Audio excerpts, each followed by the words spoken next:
Its animal inhabitants are as extraordinary as they are bizarre.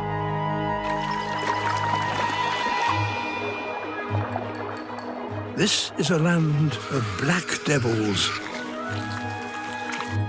and white wallabies,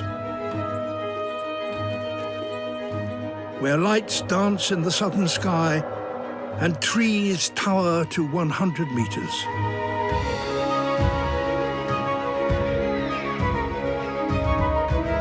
This is Tasmania, the weird and wonderful isle at the bottom of the world.